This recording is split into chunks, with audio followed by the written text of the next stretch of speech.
Je vais vous donner globalement les résultats du baccalauréat 2025 avec quelques points de commentaire. Donc vous allez suivre au fur et à mesure. Je lis ici et puis voilà. Donc là, vous voyez le résultat global du baccalauréat 2025. 166 403 inscrits, 170 527 présents, donc cela veut dire qu'il y a eu quelques absents. Et au niveau des admis, nous avons 77 388. Donc le chiffre magique qu'il faut retenir, il faut revenir, voilà. Le chiffre qu'il faut retenir cette année, c'est que nous avons 77 388 nouveaux bacheliers au Sénégal, en valeur absolue. En valeur relative, c'est-à-dire pour le pourcentage, nous avons 47,62%. Donc ce sont les deux chiffres à retenir. Loolu li muy tekki mooy boo jëlee suñu examen bac bi Sénégal ren am nañ 77 388 bacheliers ñoo xam ne jàll nañ examen bi. Loolu boo koy xool dafa mel ni fukki élèves yoo ci jël am na ci ñeent ñoo xam ne ñoom am nañu bac. Bi ci topp mooy ñooñu nga xam ne am nañu bac te ñu toll ci 77 388 yi leen wax sànq dañu tàmm di xool résultats yi nan la ci góor ñi taxawee ak nan la ci jigéen ñi taxawee. Xam ngeen ne Sénégal yàgg na def politique boo xam ne dañuy fexe xale yu jigéen yi dugg biir école ba pare des fa. Donc ces résultats du bac sont aussi organisés par catégorie. Et là, vous voyez sur la figure que le taux de présence est plus élevé chez les filles, où on a 97 188. Ça, c'est le taux de présence comparé aux garçons qui sont à 65 339. Et maintenant, sur les taux de réussite ou d'échec, les résultats changent parce que chez les filles, on a 44 671 admis contre 32 717 admis chez les filles. Mais filles, il y a un message à faire passer. La première chose, c'est que les filles se présentent plus massivement au bac. En termes de candidats, les filles sont plus nombreuses. Donc, ñi nga xam ne dañuy ñëw di def bac, jigéen ñi ñoo ci gën a bëri. Donc loolu succès la boo xam ni état du Sénégal am na ko parce que dañu yàgg wax ne xale yi jigéen ñi dañu war a dem jàngi. Waaye nag le fait que les filles soient plus présentes comme candidates ne signifie pas que les filles réussissent mieux. Ce message est important à faire passer parce que cela posera le problème du niveau d'échec des filles. Les filles entrent à l'école, elles y sont nombreuses, mais au moment des délibérations, on voit que ce sont les garçons qui réussissent beaucoup mieux. Donc loolu lañ ci war a jàpp xale yu jigéen ñi ñoo gën a bëri ci école bi bu ñuy dem bac mais bu résultat yi génnee góor ñi ñoo leen di xaw a raw ci taux de réussite bi.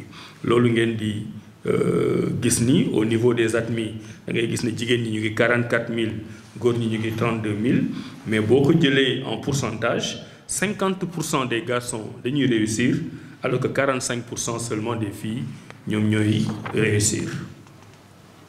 Donc bi ci topp toujours même comparaison bi la. Donc boo xoolee au niveau national boo jëlee le résultat national il faut pas oublier cette année c'est 47,62. C'est pas le bon slide, hein? C'est avant. Voilà. Donc 47,62% mooy taux de réussite bi. Ci loolu boo xoolee comme ni ma leen wax góor ñi ñu ngi à 50,07%. Maanaam ñaari góor ñoo xam ne def nañ bac kenn ki dina jàll kenn ki lajj. Par contre bu dee jigéen ñi bon pourcentage mën na wax ne kenn jàll na kenn lajj mais foofu daal li ñuy jàpp mooy résultat góor ñi moo gën a baax. Bi ci topp li muy wane mooy résultat bac bi ci juróomi at yi nga xam ne moom lañ génnee. Parce que dem loo xam ne da nga koy organiser chaque année c'est important de faire des bilans de voir où est-ce qu'on en est, qu'est-ce qu'il faut corriger ou pas. Et là, vous avez les résultats sur les 5 dernières années. Vous voyez, si on prend le nombre d'admis, en 2021, 68 683, 2022, 75 903, 2023, 77 427, 2024, 78 246 et 2025, 77 388. Cela veut dire que même en valeur absolue, on a une diminution du nombre de bacheliers. Parce que cette année, avec les 166 000 candidats, si on avait le taux de réussite de l'année dernière qui était de 50,50%, on aurait pu espérer avoir 83 000 à 84 000 bacheliers. Cette année, les résultats ont chuté et on est à 77 388. Pour dire les choses de façon triviale, c'est comme si cette année, il y avait 6 000 élèves qui auraient dû normalement réussir le bac, mais finalement qui n'ont pas réussi le bac. Et quand on regarde le tableau en bas sur les résultats avec la valeur relative, c'est plus flagrant encore. L'année dernière, on était à 50,50% et cette année, on est à 47,62%. Je vois que la jeune génération de journalistes n'a plus de stylo et de feuilles, mais il va falloir y retourner et prendre des notes. Donc, le taux de l'année dernière, c'était 50,50% et le taux de cette année, c'est 47,62%. Voilà, donc vous avez ici les chiffres. Donc ici, l'information qu'il faut retenir, c'est qu'en termes de nombre, sur la valeur absolue, il y a une chute drastique. On a 77 000, là on attendait 83 000. Et en valeur relative, c'est une chute importante qui passe de 50,50% à 47,62%.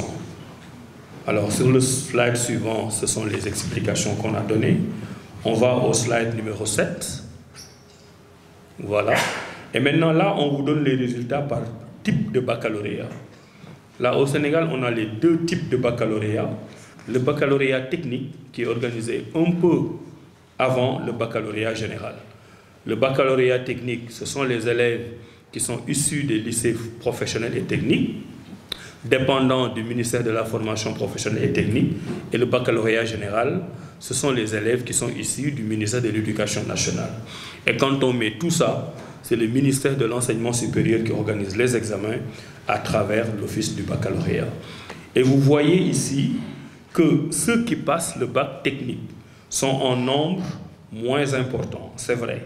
Ils sont 3384 au niveau national et ils ont un taux de réussite de 69,24%. Alors que ceux qui passent le bac général sont autour de 47,16%. Donc, il faut que vous sachiez qu'il y a une façon de bac en général au Sénégal. Ce type de baccalauréat, bu njëkk bi mooy ñi nga xam ne ministère de l'éducation nationale lañ nekk mooy lycée yi ngeen xam ne moom ngeen xam ak ñeneen ñi mooy ñi nekk ci lycée technique yi nga xam ne ñu ngi dépendre ci ministère de la formation technique foofu li ñuy jàpp mooy élèves yi nga xam ne ñoom ñooy jàng technique Sénégal ñoom la seen résultat gën a baax que ñi nga xam ne ñoom ñooy jàng ci lycée généraux yi foofu itam njàngat bi nga xam ne mën nañ ko fa am mooy li président de la République di wax souvent qu'on doit aller vers la professionnalisation, trouve ici sa justification et son moteur. Parce que cela montre que pour les jeunes Sénégalais qui ont des compétences dans ces domaines, s'ils sont mis dans de bonnes conditions, ils ont un taux de réussite un peu plus important. Et ça, on aura l'occasion d'en reparler. Bon, voilà, ça c'est le résultat par type d'admission. Donc ça, c'est au niveau du premier tour et du deuxième tour. Alors ici, il y a des messages importants à retenir. Alors ceux qui réussissent au premier tour au Sénégal, c'est 43,66%. Donc moins de la moitié réussissent au premier tour, j'y reviendrai. Et ceux qui réussissent au deuxième tour, au second tour, sont autour de 56,39%. Alors, ce qu'il faut, moi, l'analyse que j'en fais ici, c'est que, bon, les premiers tours, premier tour résultat bi mu ngi 21,38%. 21,38%. te premier tour lan lay tekki mooy yaa ngi dem examen ñu ne la boo amee 10 na nga moyen da ngay jàll donc xale Sénégal yi bu ñu demee examen fukki xale yoo ci jël ñuy def bac ñaar ñi ñooy jàll au premier tour te nañ jàpp ne premier tour mooy 10 bu ma juumul sax dinañ repêcher ba 9 et quelques. 9,50 dañ jël ba 9,50 ça veut dire que sur 10 élèves qui font le bac il y en a 2 qui ont les aptitudes pour avoir 10 sur 20 et ça c'est un message extrêmement important en matière d'évaluation des politiques publiques. Ça veut dire que nous avons 2 élèves moyens sur 10 parce que le reste ils sont moyens, ils vont finir par arriver à 10 mais il a fallu qu'on leur tende la main ñu dem deuxième tour pour y arriver. Et ça, c'est extrêmement important. Donc 21,38% au premier tour. Retenez que la majorité, le nombre le plus important, passe au deuxième tour. D'ailleurs, c'est ce qui explique la faiblesse des résultats de cette année, parce que les résultats du deuxième tour n'ont pas été aussi importants que les années suivantes. Le taux du premier tour a un petit peu baissé, de 23 à 21%, mais le taux du deuxième tour a beaucoup baissé. Mais retenez ici, ce qui est important, c'est que le niveau des étudiants, enfin je ne vais pas faire de l'autoflagellation, mais est relativement bas. Parce que quand même, bu dee fukki élèves yoo jël nga jox leen examen bi sur le premier coup ñaar ñoo ci mën a jàll ça veut dire que am na ci juróom-ñett ñoo xam ni la prof bi di wax comprendre ñu ko pour dire les choses de façon simple. loolu nag dafa doon loo xam ne Sénégal war na ci jóg pour trouver une solution. Parce que dans une école normale, avec des professeurs de très bonne qualité, comme nous en avons, quand le cours est délivré, normalement, l'élève ou l'étudiant, il comprend. Alors, même analyse bi mën nañ ko def avec les mentions. Voilà. Alors, avec les mentions, dañ ciy defaat beneen jàngat. Boo xoolee Sénégal ñi fi am ren mention mooy mention très bien, mention assez bien. ñu ngi nekk ci 8081 si 8081 yooyu 4309 ñoo ci nekk ay jigéen 4309 filles et 3772 garçons. wax naa leen sànq ne jigéen ñi ñoo gën a bëri les filles sont plus nombreuses mais ce sont les garçons qui réussissent le mieux en termes de nombre. Mais maintenant si on fait une évaluation qualitative jigéen ñi ñoo dàq jàng. Je ne sais pas si vous voyez la différenciation. Voilà, jigéen ñi ñoo gën a bëri boo jëlee résultat global bi góor ñi di jàll moo gën a bëri mais ci ñi nga xam ne dañu aay nekk élite ñooñu jigéen ñi ñoo ci gën a bëri. moo tax nga am 4000 mentions chez les filles am 3700 mentions chez les garçons. Mais maintenant foofu booy xool analyse bi ma defoon sànq ma ne leen sur 10 élèves il y en a 2 qui sont moyens du premier coup. Là, si on a un taux de mention qui est à 10%, 10,44%, cela veut dire que si on devait évaluer qualitativement le niveau d'excellence de nos élèves, on dirait qu'au Sénégal, un élève sur 10 est excellent. Un élève sur 10 est excellent. C'est-à-dire que fukki élèves yoo ci jël kenn ki daal moo ci xarañ bu tax ñuy wax. loolu aussi ak état li muy investir ci jàng mi yëpp dafa doon loo xam ne war nañ ko mën a xoolaat te bu ci kanamee dinañ ci ñëwaat. Donc 10 bi c'est ce que je viens d'expliquer. Le slide 11. Bon fii je passe rapidement parce que dinaa ñëwaat ci filières yi. Demal le slide numéro 12. 12. Résultats par statut. Voilà. Bon, fille, c'est bien écrit. Fille, ce qu'il faut retenir, bon, moi, je suis top d'ailleurs, le 13. Voilà. Alors, fille, par statut. Statut, il y a dafa am ñoo xam ne ñu ngi jàngee ci lycée public yi lycée Limamoulaye lycée Malick Sy de Thiès lycée Abdoulaye Sadji de Rufisque lycée public yi am ñoo xam ne ñoom ñu ngi ci privé bi am ñoo xam ne ay candidats individuels la foofu itam moom lañ leen génneel résultats yi comme ni ngeen ko gisee nii li nga xam ne moom nga ci jëkk jàng mooy contrairement à une idée reçue ñi nekk quand même ci public bi ñoo gën a baax ay résultats que ñi nekk ci privé bi. xam nga léegi da ngay gis ku nekk mu ne man dama bëgg sama doom dem ci privé bi fayal ko parce que njàngum public bi baaxul mais résultats yi wanewuñu loolu. Les résultats montrent que ceux qui sont dans le public ont un niveau de résultat plus important. Ils sont 57,92% à réussir au bac. Alors que dans le public, dans le privé, ils sont 42,5%. Et dans l'individuel, ñi nga xam ne loolu la ñuy wax candidat libre, ñoom ils sont juste à 20%. Bon, loolu mën nañ ko comprendre parce que la plupart des candidats libres ñoom du ñu dem jàngi classe amuñu profil leen di encadré ay jàmbaar lañ yoo xam ne dañuy góorgóorlu ñenn ñi di ci am bac. loolu mooy première lecture bi on réussit mieux dans le public que dans le privé mais am na beneen subtilité bi ci nekk dans le privé te loolu dinañ ci ñëwaat bu ci kanamee c'est que privé bi dafa nekk aux extrêmes. Il y a des privés qui sont très très forts et des privés qui sont trop faibles moo tax seen moyenne du yegg ci bu public bi moo gën a homogène.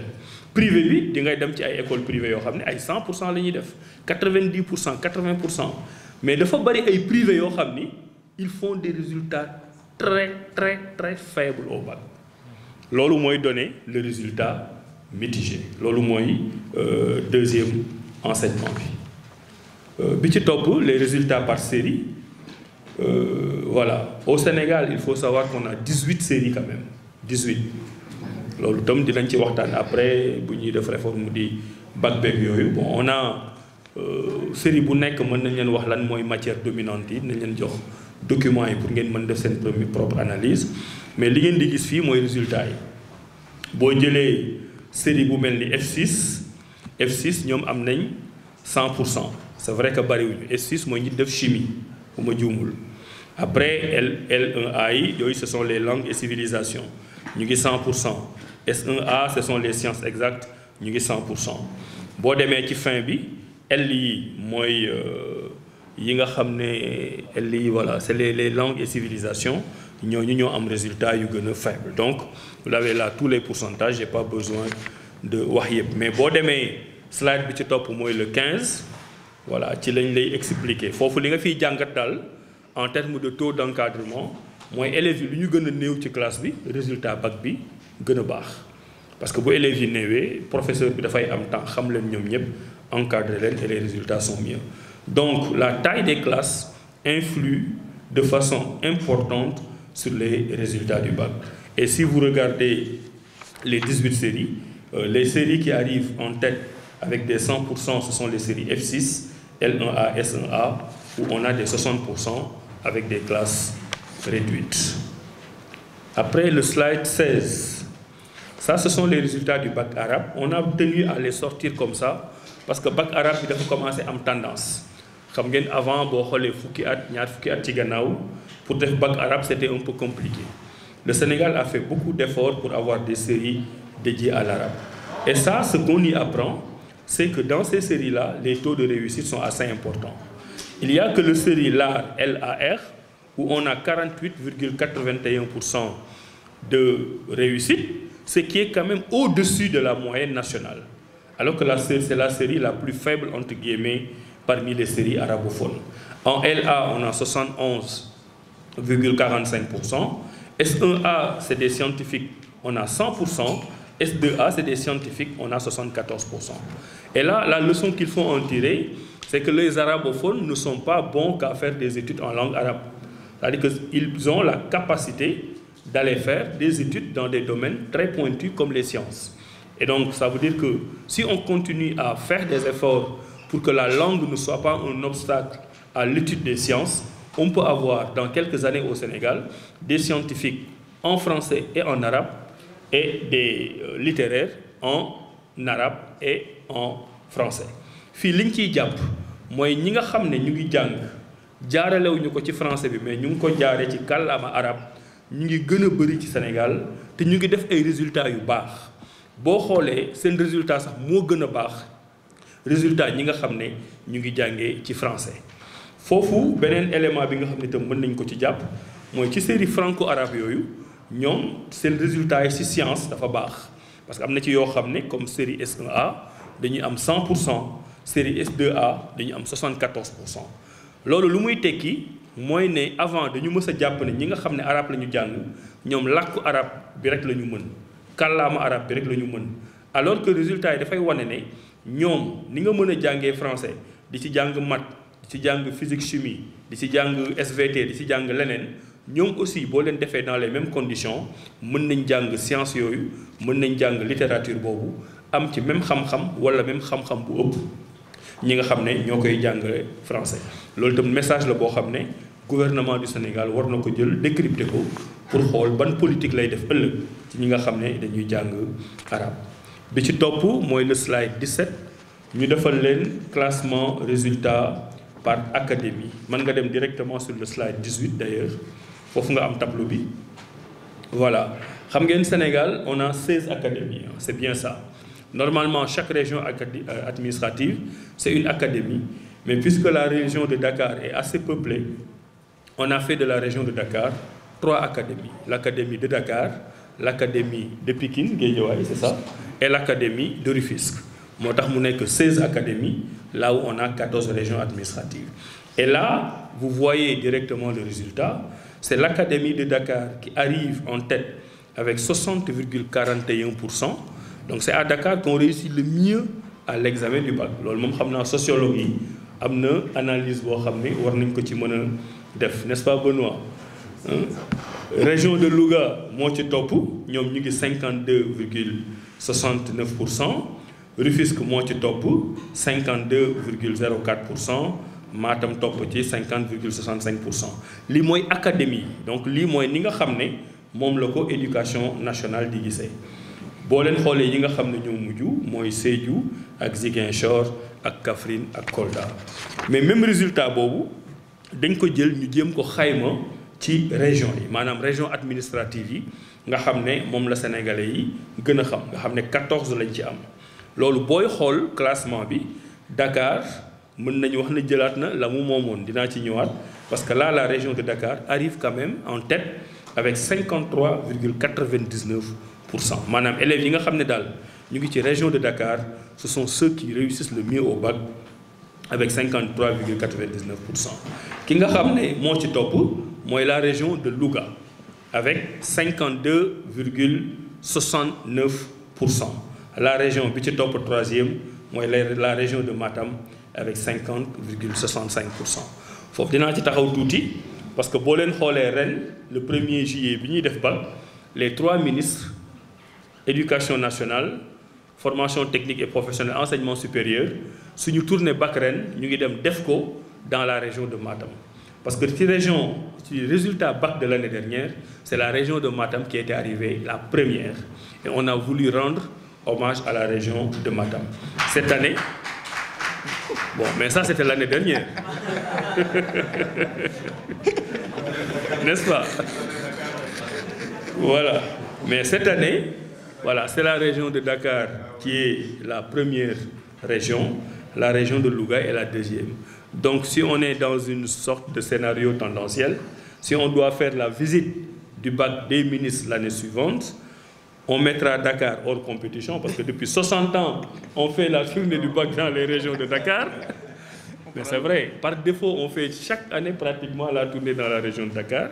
Donc moi, je suggérerais que l'année prochaine, que les ministres aillent faire la tournée du bac dans la région de Louga, qui après Dakar est la première région. Donc bravo à la région de Louga qui a fait un résultat exceptionnel. Maintenant, l'autre leçon qu'on peut en tirer aussi, c'est que vous voyez, bon, c'est vrai que ce sont des statistiques un peu... Il ne faut pas en faire des interprétations. Mais si vous regardez le tableau, vous voyez que ce sont les régions qui sont en bas, qui sont en deçà de la moyenne nationale. Fatick 8e, 42%. Kaolack 10e, 40%. Kaffrine 12e, 39%. Vous prenez Tamba, Kédougou, Kolda, Sédhiou, Ziguinchor, etc. Ce sont toutes des régions qui sont en deçà de la moyenne nationale qui est de 47,62%. Et vous prenez les régions du Nord où on a un peu plus. Donc le Sénégal, heureusement, par la grâce de Dieu, ce n'est pas un pays où on réfléchit en termes de Nord et de Sud, heureusement, mais ceci interpelle le gouvernement par rapport à la répartition des ressources financières intellectuels et les moyens humains qu'on doit mettre à la disposition. Il y a des enseignants qui m'ont dit, ils me l'ont dit l'année dernière, ils me l'ont dit cette année. Je ne sais pas si c'est la bonne explication ou pas, mais ils disent que d'habitude, dans ces régions du Sud, ce sont là où on affecte les professeurs débutants. Les enseignants pourront me dire. Et que plus on monte en grade, en ancienneté, en expérience, on monte vers le nord. Donc ceux qui viennent vers le nord sont plus expérimentés, les profs. Bon, je cite ça, je ne sais pas si c'est vrai ou pas, mais c'est l'une des explications qu'on nous a proposées. Mais les résultats sont constants. Vous voyez, on a fait un peu de bleu gris dégradé, et tout ce qui est foncé avec les bons résultats, c'est un peu en dessus, et le reste, c'est un peu en bas. Donc là aussi, je pense que le gouvernement, c'est notre responsabilité, doit faire des études approfondies pour faire en sorte que dans ces zones du Sud-là, les résultats soient un peu meilleurs. Après, vous avez les résultats par tranche d'âge. Alors, vous voyez les différentes tranches d'âge, entre 15 et 19 ans, on a 38 000 bacheliers, entre 20 et 24 ans, 37 000, 25 et 29 ans, 1400, 30 et plus, on a 231. Ça veut dire qu'il y a des seniors qui sont très courageux pour aller faire le bac, et on les y encourage et on les félicite. Maintenant, l'âge moyen du bac au Sénégal, c'est 20 ans. Madame Boy moyenne, le portrait robot d'un bachelier ou d'une bachelière au Sénégal, moi, je sais 20 ans. ñaar fukki at loolu mën nga ci def jàngat yu bari bu njëkk bi mooy normalement âge bi ñuy dugg école Sénégal 6 ans la 6 ans. 7 ans dans les publics. C'est vrai que ça a évolué maintenant, mais c'est 6 ans. C'était 7 ans avant. C'était 7 ans avant, mais c'est 6 ans. Hein? Mais la norme c'est 6 ans. Après, bon, de faire les 13 ans entre le primaire, le collège et le lycée, tu arrives au bac à 19 ans. Donc, le moins court doublé. Donc, si on nous dit maintenant que l'âge moyen du bac au Sénégal, qui a un bac, c'est de 20 ans, ça veut dire que le Sénégal, mon petit bopp, m'a redoublé 1 an. C'est vrai? C'est-à-dire on perd 1 an de développement. Parce que la moyenne aurait dû être 19 ans. Moi, élève boo xam ne yaa ngi investir ci moom muy jàng redoublé wul bu ñëwee def bac benn yoon jàll. Donc nañ jàpp ne Sénégal ci boppam am na retard 1 an dans la gestion de ses effectifs au niveau de l'éducation nationale. Quand on tient compte du fait qu'ils sont 4 millions d'élèves au niveau de l'éducation nationale, vous voyez ce que ça fait. C'est des pistes de réflexion pour nous, pour l'opinion publique et pour tous les acteurs du système. Mais on peut aller plus loin. Parce que même si le bac, l'âge moyen de bac c'est 19 ans, mais on voit que partout dans tous les pays du monde, et au Sénégal, nous avons des moyens, mais les gens ont le bac à 16 ans, 17 ans maintenant. Bac, 19 ans c'est la norme, c'est la moyenne. Mais cela veut dire que si on fait effort, les gens qui ont 16 ans en bac, ça ne doit pas être extraordinaire. Ça veut dire que l'autre aussi a une réflexion pour voir est-ce que nous devons continuer primaire 6 ans, collège 4 ans, lycée 3 ans. Parce que entre filles, si on a 15 ans en bac, donc c'est exceptionnel. C'est 15 ans. C'est extraordinaire. Hein? 16 ans, je sais qu'il y a beaucoup d'élèves de 16 ans qui ont le bac. Donc, est-ce que dans un pays où on a beaucoup d'élèves de 15-16 ans qui ont le bac, on doit continuer à considérer que pour avoir le bac, l'âge normal, c'est 19 ans, 20 ans. Ça veut dire que là aussi, il y a une réflexion que le gouvernement, nous en l'occurrence, doit tirer des leçons. Donc, l'âge moyen du bac, c'est 20 ans. Après, c'est le slide 22. Alors, moyenne décennale sur la période. Alors, c'est extrêmement important. Nous sommes un pays où on a des problèmes d'archives. Le ministère de l'Enseignement supérieur a décidé depuis l'année dernière de travailler sur les chiffres, sur les données. Parce qu'un bon décideur, il faut avoir des données pour pouvoir prendre des décisions éclairées. Et c'est ce qu'on essaie de faire depuis l'année dernière. Toutes ces données existaient, mais on ne les exploitait pas. Nous, on a décidé de les exploiter pour pouvoir nous projeter vers l'avenir. Alors, les résultats BAC depuis 1960. Donc, ngay xool évolution. Entre 1960 et 1969, le Sénégal avait produit 6519 bacheliers, équivalent à 60,69%. Bon, je vous laisse lire. Nga top li ci des yépp. Ce qui est marquant ici, mooy boo ñëwee 2010-2019, nga xam ne donc c'est récent, ñooñu seen taux de réussite au bac mu ngi 34,73%. Maanaam dafa wàññi presque de moitié avec les résultats, boo koy comparer avec les résultats du bac des années 60. Je pense qu'il doit y avoir une explication particulière pour cette décennie-là où on a eu ces résultats du bac très très faibles. Mais maintenant, sur ce slide, vous ne l'avez pas, mais on a cumulé. Parce que tout à l'heure, je vous avais donné les résultats du bac sur les 5-6 dernières années. Ce n'est pas ici, mais si on met ensemble les résultats de 1960 à 2019, plus les résultats de 2020, 2021, 2021, 2022, 2023, 2024 et 2025, on peut vous annoncer que depuis l'indépendance, le Sénégal a produit 1 189 598 bacheliers. Ce n'est pas là, mais vous pouvez prendre le chiffre. 1 189 598 bacheliers. Moi, am ci Sénégal, de 1960 à maintenant, ce qui est un taux relativement faible dinañ ci ñëwaat. Évolution du nombre de bacheliers sur les 10 dernières années, bon ça on l'avait déjà donné. Après le slide 24 qui est très intéressant, c'est la comparaison avec quelques pays. Voilà, pour xam fan la ñu jëm. Est-ce que suñu résultats yi comme ni directeur waxee sànq ñu ngi naan des fois dafa bac bi dafa metti, taux bi dafa faible, etc. Baax na aussi des fois nga gëstu gauche, gëstu droite pour voir qu'est-ce qui se fait dans d'autres pays. Alors, là, si on prend les résultats de 2025, la Côte d'Ivoire, c'est un pays qui a un environnement économique tout petit. La Côte d'Ivoire est à un taux de réussite de 40,15%. Donc, nettement en dessous du résultat du Sénégal. Mais ce qu'il faut noter, c'est que la Côte d'Ivoire, l'année dernière, en 2024, était à 34%. Donc, cette année, la Côte d'Ivoire a gagné 6 points de pourcentage dans ses résultats du bac. Le Togo, cette année, est à 72,63%, ce qui est un taux très élevé de résultats. Mais l'année dernière, il y a juste 12 mois, le Togo était à 41,95%. 30%, c'est exceptionnel. Il faut voir pourquoi le Togo passe de 41% à 72%. Le Bénin, il y a une affaire, parce que c'est deux pays assez bien organisés, système d'éducation nationale. Donc c'est un pays où on peut comparer nos résultats. Alors, cette année, le Bénin est à 73,62%, 0,2%. Quand nous, on est en deçà de 50. Et la comparaison est d'autant plus intéressante que l'année dernière, là où on était, nous, à 50,50% l'année dernière, le Bénin était à 56%. Donc nous, on quitte 50% pour descendre à 47%. Le Bénin quitte 56% pour aller à 73%. Qu'est-ce qui se passe? Le Maroc est en train de devenir une sorte de concurrent du Sénégal, même s'ils sont un peu devant nous. L'année dernière, quand on était à 50%, le Maroc était à 67%.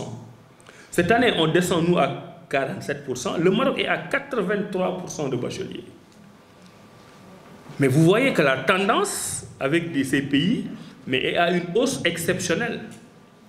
Qu'est-ce qui se passe pour qu'en une année, nous, on a des taux de bac qui baissent et ailleurs, on a des taux non seulement qui augmentent, mais qui augmentent de façon exponentielle. Naturellement, le bac, ce n'est pas quelque chose qu'on va vendanger, mais je pense qu'il y a une réflexion à avoir. Parce qu'au-delà de tout, il faut voir les investissements qui sont faits. On doit pouvoir mener des réflexions pour voir comment rationaliser tout ça. Moi, cette semaine, on m'a donné un chiffre qui m'a fait peur.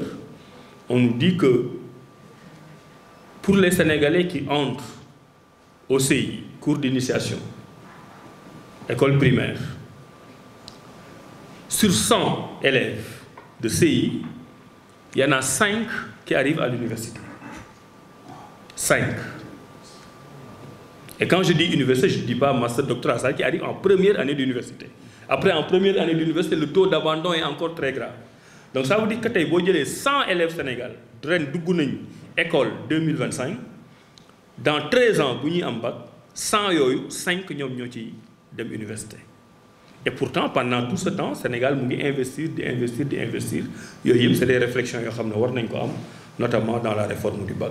Bon, la France naturellement a toujours des taux très élevés, 91,80% cette année.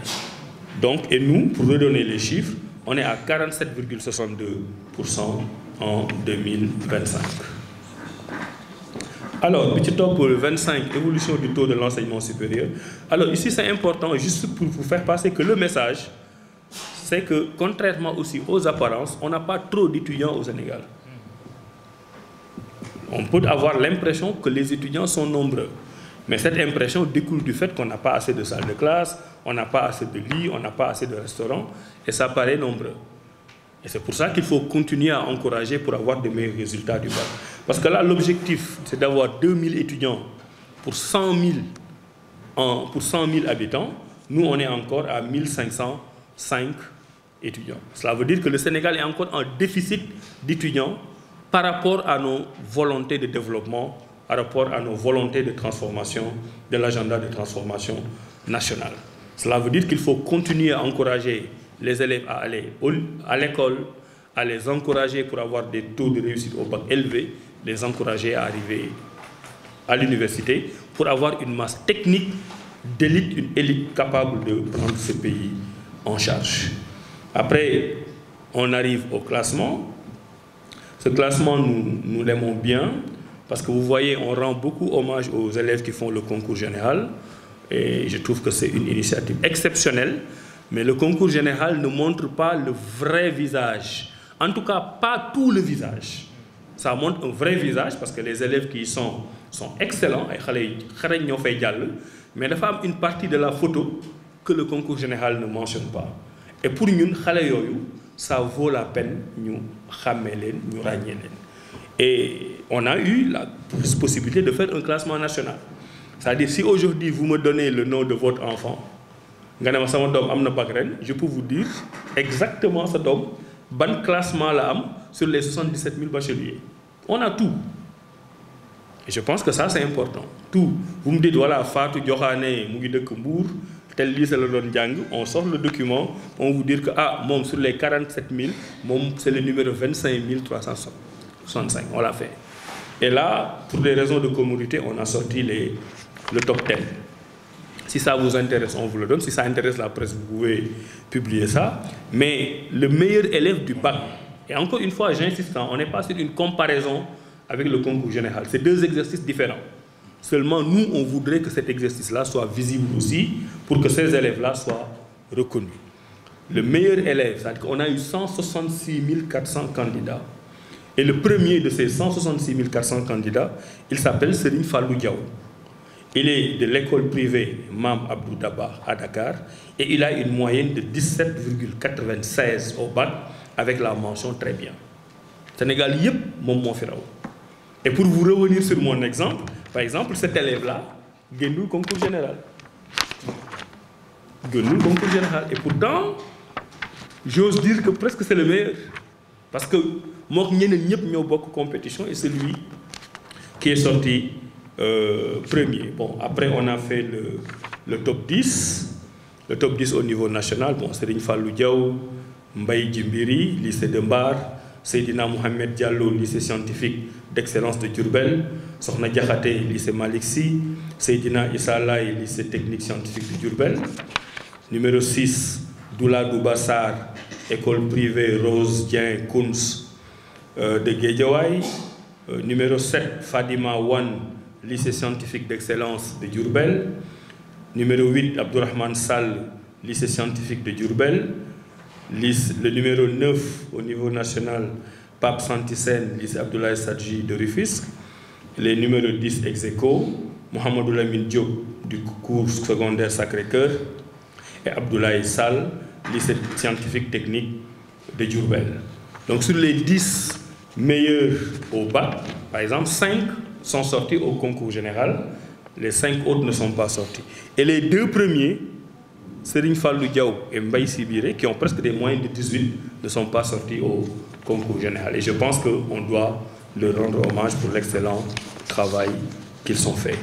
Bon, après, slide numéro 29, là, on donne les meilleurs candidats par série. Tout ça, c'est bon pour nos archives. Peut-être qu'un jour viendra où on va dire on organise une cérémonie pour rendre hommage au résultat du bac. Après, on a donné les meilleurs candidats par série. Comme je vous avais dit, on a 18 séries. Donc là, vous voyez les résultats. Je n'ai pas besoin d'y revenir par détail. Après, on a les meilleurs candidats par inspection d'académie. Je vous avais dit qu'on a 16 inspections d'académie. Là aussi, on a sorti les résultats. C'est tous des mentions très bien. Étant entendu que mention, bon, il y en a quelques biens quand même à la fin. Et finalement, au slide numéro 36, on va bientôt terminer. Là, vous avez le top 10 des établissements. Il y en a plus de 1000. Hein. L'année dernière, nous sommes dans les 1200. 1336. Voilà, donc c'est plus de 1300 établissements. On a essayé de faire un classement. Mais on a fait deux classements différents. Là, le premier classement, c'est les établissements qui ont fait du 100%. Mais on a essayé de mettre un peu un bémol, parce que la plupart, ce sont des établissements qui ont un nombre d'élèves assez peu élevé. Donc vous voyez, par exemple, si vous prenez l'école privée franco-arabe Serigne Djeri Thioune, ils ont fait un excellent résultat, on les félicite, 100%, mais bon, ils avaient 4 candidats. Donc à côté de ces 100%, on a fait ce que je peux appeler le vrai classement, où on a fait le classement pour tous les établissements qui ont plus de 100 candidats. Parce que ça nous paraît, bon, c'est aussi subjectif, hein, on aurait pu dire 200, 300, 1000. Mais à partir de 100, ça nous a paru être un bon critère. Et sur les 1300 établissements publics, on a ressorti le classement. Et c'est le lycée Mikado qui revient chaque année, hein, avec 100%. Ils sont à Dakar, je crois. Voilà, l'institution Notre-Dame, deuxième, 98%. L'école privée Mam Abdou Dabar, dont on parle beaucoup, avec 97%. Quatrième, Immaculée Conception, 97%. Cinquième, l'école privée catholique Saint-Louis, Marie Grignon, 96%. 6, le groupe scolaire Aloir, 96%. 7, l'école catholique Cardinal Yassine Thiandoum, 96%. 8, le collège Saint-Gabriel, 94%. 9, le lycée de Hamadi Ounaré, 94%. Et 10, Salia, 93%. Alors ici, il y a deux choses qui reviennent. Tout à l'heure, je vous avais dit qu'on réussit mieux dans le public que dans le privé. Mais dans le privé, il y a des écoles d'excellence où on fait vraiment du 100%. Et si vous regardez ce classement des 10 meilleurs établissements sénégalais sur plus de 1300, les 9 sont du privé. Donc quand les gens voient ça, ils se disent, mais c'est au privé qu'on réussit le mieux. Mais bon, il y a beaucoup d'autres privés qui vont vous faire du 10%, 15%, 20% et qui vont 0%, clairement, et qui vont édulcorer ces résultats. Ça, c'est le premier enseignement. L'existence d'écoles privées d'excellence qui font d'excellents résultats. Le deuxième enseignement ici, et là on va retourner vers le Fouta, c'est que dans ce classement, vous voyez un seul établissement public. Madame Lignoue, lycée classique. Dans le top 10, c'est le lycée de Hamadi Ounaré, qui est à Canel, je crois, si je ne m'abuse, qui en termes d'étape, pardon, c'est vrai, c'est dans le Canel. Voilà, donc on retourne à Matam. Donc c'est le premier établissement public au Sénégal, parce qu'ils ont fait 94,07. L'année dernière, le premier établissement public, c'était le lycée de Djignaki, à côté de Bignona. Cette année, c'est le lycée Hamadi Ounaré aussi qui mérite des félicitations. Enfin, le dernier slide. Bon, ça, ce sont les résultats en valeur absolue. Ce n'est pas un classement, mais c'est pour montrer les établissements qui produisent le plus grand nombre de bacheliers. Étant entendu que produire le plus grand nombre de bacheliers ne signifie pas qu'on est premier. Par exemple, là, le lycée Seydina Limamoulaye, qui a produit cette année 1965 bacheliers, en valeur résultat, n'est pas dans le top 10. mais c'est pour avoir une idée de d'où sortent en majorité nos bacheliers, qui sortent donc du lycée Seydina Limamou Laye, du lycée Demba Diop, Malick Sy, Amadou Ndak Seck, lycée de Thiaroye, lycée moderne de Rufisque, lycée de Mbacké, lycée de Djignabo, Keur Massar et Valdiodio Ndiaye. Donc là aussi, il y a une répartition géographique assez homogène de grands centres urbains où il y a de grands lycées au Sénégal. Donc voilà en gros les résultats du bac 2025. Je pense qu'on est entré suffisamment dans les détails en français et en wolof. Je ne pense pas qu'on ait besoin de revenir à des questions-réponses. Vous avez toutes les informations. Le service de communication va vous mettre à disposition tout de suite le PowerPoint, qui est un document public. Moi, je vous suggérerais, vous autres journalistes, d'aller plus au fond même de ce qu'on dit, de multiplier les angles d'attaque et de nous faire sortir tous ces éléments importants. Moi, si j'étais une femme journaliste aujourd'hui, j'aurais fait un article en traitant l'angle genre. Voilà, il y a beaucoup plus de filles dans nos lycées, mais ce sont les garçons qui réussissent le mieux. Mais dans l'élite, ce sont les filles qui ont plus de mentions, par exemple. Et là, on a une dimension genre du résultat du bac. Quelqu'un d'autre pourrait voir le classement par région. Bon, je sais que vous êtes suffisamment outillés, beaucoup plus forts que nous sur ces questions. Mais voilà, le but, c'est un exercice de transparence.